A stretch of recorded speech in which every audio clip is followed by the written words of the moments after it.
بسم اللہ الرحمن الرحیم۔ السلام علیکم۔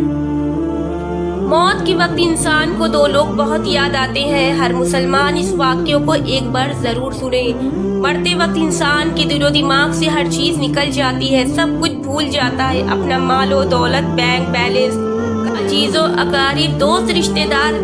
مرنے والا انسان سب کچھ بھول جاتا ہے، مگر سنو، مرتے وقت انسان دو لوگوں کو بہت زیادہ یاد کرتا ہے، ان کو سامنے بٹھا کر چیخنے کی کوشش کرتا ہے، ان کے غم میں، ان کے ارمان میں رونے کی کوشش کرتا ہے، مگر رو بھی نہیں پاتا۔ حضرت مولانا جلال الدین رومی رحمۃ اللہ فرماتے ہیں، آپ فرماتے ہیں، میرے محلے میں ایک شخص زندگی موت کی جنگ لڑ رہا تھا، مرنے والا تھا، موت کے بالکل قریب تھا۔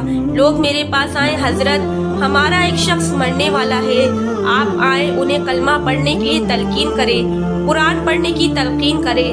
حضرت مولانا جلال الدین رومی رحمۃ اللہ علیہ فرماتے ہیں، آپ فرماتے ہیں، میں اس مرنے والے کے پاس پہنچ گیا، اس کے قریب بیٹھ گیا، آس پاس میں اس کے دوست، رشتے دار، عزیز و اقارب بیٹھے ہوئے تھے، اس مرنے کا انتظار کر رہے تھے۔ اب اس مرنے والے کی آنکھیں چھت پر لگی ہوئی تھی، کچھ سوچ رہا تھا۔ اللہ نے اسے بولنے کی توفیق دی تو وہ رو کر کہنے لگا، میرے بچے کہاں ہیں؟ اللہ اکبر! اس کو نہ کمانا یاد آیا، نہ مال یاد آیا، نہ دولت یاد آئی، نہ گاڑی یاد آئی، نہ بنگلہ یاد آیا، اور نہ بینک بیلنس، نہ عزیز و اقارب، دوست، رشتے دار، یہاں تک کہ نہ تو اسے ماں یاد آئی، نہ تو اسے باپ یاد آیا، نہ بہن، نہ بھائی۔ کہتا ہے، میرے بچے کہاں ہیں؟ بچے دوڑ کر آئے، جی ابا حضور، ساتھ میں بیٹھ گئے۔ پھر کہتا ہے، میری بیوی کہاں ہے؟ بیوی دوڑ کر آئی، بیٹھ گئی۔ اب کہتا ہے، تمہیں دیکھ کے میرا دل رو رہا ہے، میری آنکھیں رو رہی ہیں، سوچ رہا ہوں کہ میرے مر جانے کے بعد میرے بچوں کا کیا بنے گا۔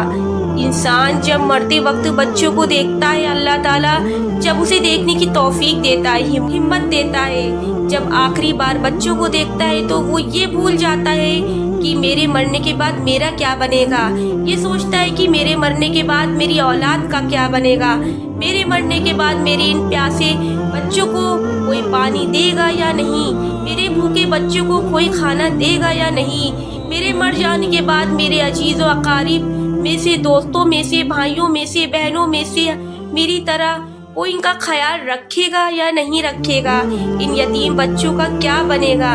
ان کی آنکھیں رو رہی ہیں، چھم چھم برس رہی ہیں۔ بیوی کو نصیحت کرنے لگا، میں تو دنیا چھوڑ کر جا رہا ہوں، مجھ پہ ایک احسان کیجیے گا، خدا را میرے ان بچوں کو قرآن مجید کی تعلیم ضرور دینا۔ ان کے منہ سے نکلا اللہ کا نام میری قبر کو روشن کر دے گا، سبحان اللہ۔ ان کے منہ سے نکلا قرآن میری قبر کو نور کر دے گا، میری قبر کو روشن کر دے گا۔ میرے بچوں کے منہ سے نکلی گئی یاسین والقرآن الحکیم مجھے جہنم کی آگ سے دور کر دے گی، اللہ کے عذاب سے دور کر دے گی۔ خدا را میرے بچوں کو قرآن مزید ضرور پڑھانا، ان کو دین کی تعلیم ضرور دینا۔ میں ہاتھ جوڑ کے تمام بھائی بہنوں سے گزارش کرتی ہوں، آپ بھی اپنے بچوں کو قرآن مزید پڑھائیں، اپنے بچوں کو دین کی تعلیم ضرور دیں۔ تم نے وہ واقعہ نہیں سنا؟ حضرت موسیٰ علیہ السلام کا ایک قبرستان سے گزر ہوا، آپ نے دیکھا قبرستان کی ایک قبر کے اندر مردے کو دردناک عذاب دیا جا رہا تھا، مردہ عذاب میں مبتلا تھا، اس کی قبر جہنم کے گڈھوں میں گڈھا بن چکی تھی، مردہ عذاب میں مبتلا تھا، چیخو پکار کر رہا تھا۔ حضرت سیدنا موسیٰ علیہ السلام آگے چلے گئے، کام کرنے کے بعد جب واپسی اختیار کی، جب اسی راستے سے آپ کا گزر ہوا، آپ نے دیکھا وہی شخص جہنم میں جلنے والا شخص جس کی قبر پہ عذاب دیا جا رہا تھا، اب وہ شخص جنت میں ٹہل رہا ہے، اس کی قبر جنت کے باغوں میں سے باغ بنی ہوئی ہے۔ دونوں ہاتھ اٹھائے، عرض کیا، اے اللہ، تھوڑی دیر پہلے میں یہاں سے گزر ہوا تھا، یہی قبر جہنم کے گڈھوں میں سے گڈھا بنی ہوئی تھی، تھوڑی دیر کے بعد یہ جنت کے باغوں میں سے ایک باغ کیسے بن گئی؟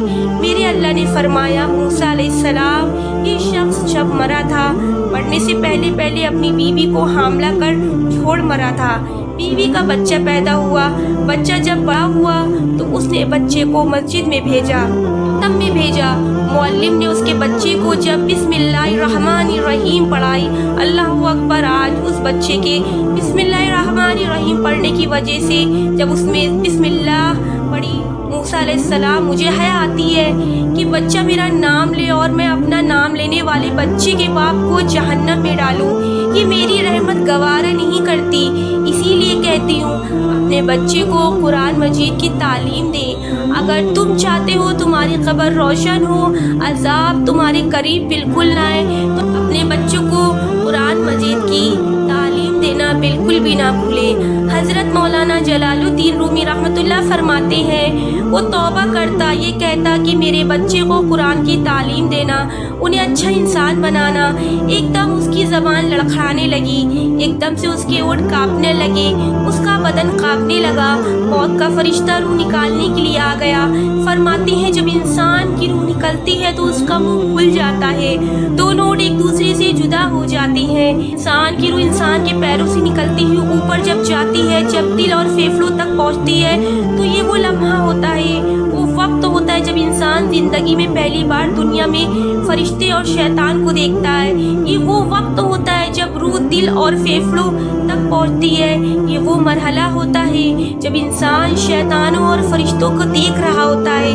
ایک طرف شیطان اس کے کان میں مشورے دیتا ہے، دوسری طرف اس کی زبان اس کے عمل کے مطابق الفاظ نکالنے لگتی ہے۔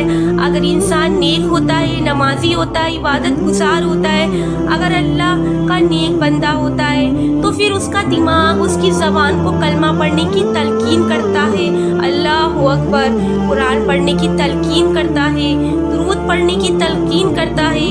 یہ تب ہوتا ہے اگر انسان نیک ہو۔ اگر انسان نیک نہیں ہوتا، اس کا جو دماغ ہے وہ عجیب سی ہیبت کا شکار ہو جاتا ہے اور انسان شیطان کے مشورے کو قبول کر بیٹھتا ہے۔ جب انسان شیطان کے مشورے کو قبول کر بیٹھتا ہے، پھر کوشش کرتا ہے کلمہ پڑھنے کی، لیکن نہیں پڑھ پاتا۔ محترم ناظرین، آج ہماری آنکھیں کھلی ہیں، آج ہماری سانسیں چل رہی ہیں، خبر اس کی کہ وہ وقت گزر جائے۔ کاش میری بات آپ کے دل میں اتر جائے۔ یہ زندگی کے لمحے میرے اور آپ کے لیے نعمتیں ہیں، آخرت کے لیے کچھ اکٹھا کر لو، مرنے سے پہلے قبر کی روشنی کے لیے کچھ اکٹھا کر لو، جہنم کے عذاب سے بچنے کے لیے کچھ اکٹھا کر لو۔ معلوم نہیں پھر فرصت ملے یا نہ ملے، معلوم نہیں پھر زندگی ملے یا نہ ملے۔ امید کرتی ہوں کہ آج کی ویڈیو آپ کو پسند آئی ہوگی، تو چینل کو سبسکرائب ضرور کریں تاکہ میری آنے والی ویڈیو سب سے پہلے آپ کو پہنچے۔ خدا حافظ۔